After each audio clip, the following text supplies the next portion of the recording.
The Philips 2000i Air Purifier promises hospital-grade air in your living room, claiming it captures particles as small as 0.003 microns and purifies big rooms fast. Either we've reached cleanroom quality at home, or we're inhaling a cloud of marketing hype. On paper it's stacked. A CADR around the mid-300 cubic meters per hour, smart app control with voice assistance, quiet sleep mode down near 20 dB, and Philips NanoProtect HEPA with Vita Shield and AeraSense sensing. Sounds criminally generous, right? But here's the thing, lab specs don't always translate to real rooms with doors, pets, and cooking.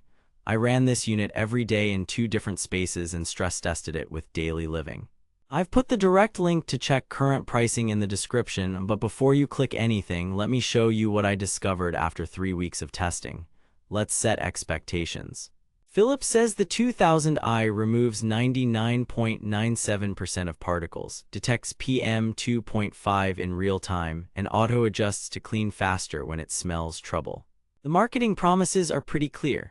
Covers large rooms up to roughly 79 square meters, captures ultrafine particles down to 0.003 microns, allergen, bacteria, virus, and general auto modes with real-time color ring, whisper quiet sleep mode plus app control and voice support. Sounds impressive, right?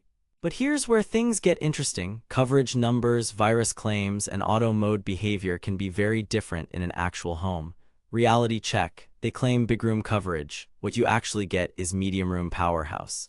Here's why. The CADR on this model is roughly in the 330 m3H range, which converts to about 196 CFM. Using standard air change math, that supports around 250 to 300 square feet at 5 air changes per hour with an 8-foot ceiling. That's 79 m2 headline. That's achievable only at about 1.5 to 2 ACH, which is fine for odor reduction but not for serious allergy relief. So no, it won't quietly clean your entire open-plan floor at high ACH. That's not coverage, that's expensive confusion. They claim 0.003 micron capture.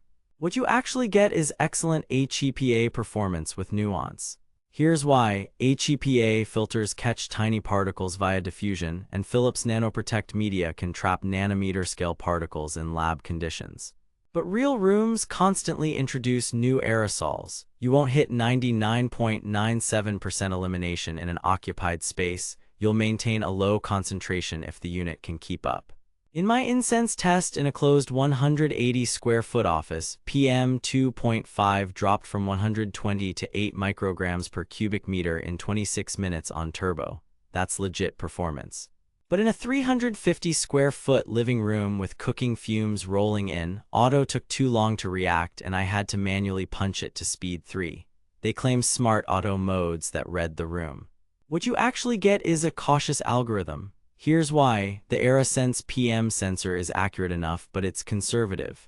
It tends to wait until the number climbs before ramping up, likely to keep noise down. During a frying session, PM2.5 spiked to the 80s and the unit sat on speed 2 for a couple of minutes, then finally jumped. Manual override cleaned it twice as fast.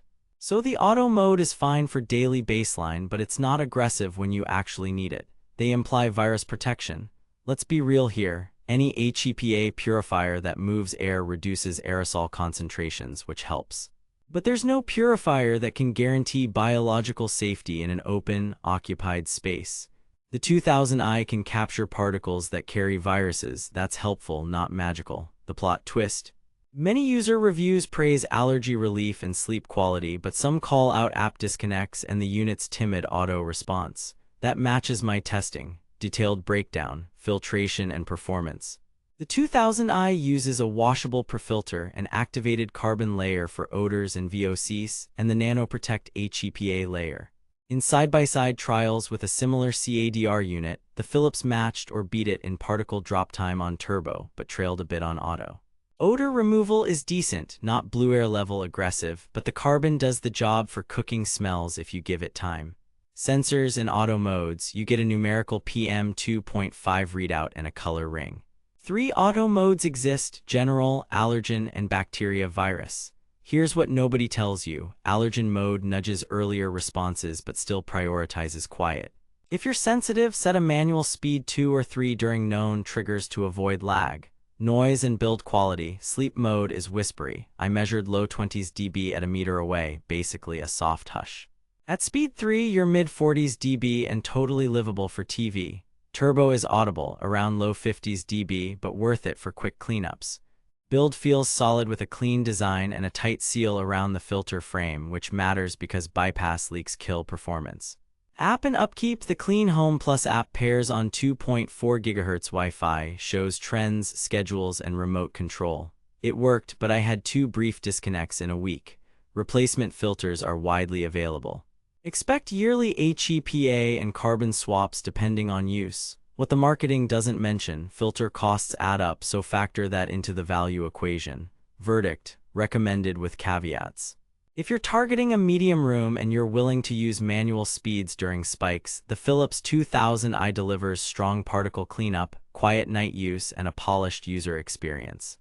Pros: excellent filtration, low noise, reliable CADR for medium spaces, app convenience. Cons: coverage claims feel optimistic for high ACH needs, auto mode is too gentle, and filter costs are not trivial. Price usually sits in the mid to high 300s, and at that range it competes well with stalwarts like Kowei and Blue Air depending on your room size. Worth it if you know your square footage and use it smart. Stay savvy out there. Thanks for watching. If this review saved you from wasting money or helped you find something actually worth buying, I've put the link to check current pricing and read more reviews in the description. And hey, if you do decide to buy through my link, it helps fund these investigations without costing you extra. Drop your questions below, tell me your room size and what you're fighting, smoke, pets, pollen, and I'll steer you right. Next up, I'm pitting this against a budget purifier to see if you can spend half and get 80% of the results. Catch you in the next one.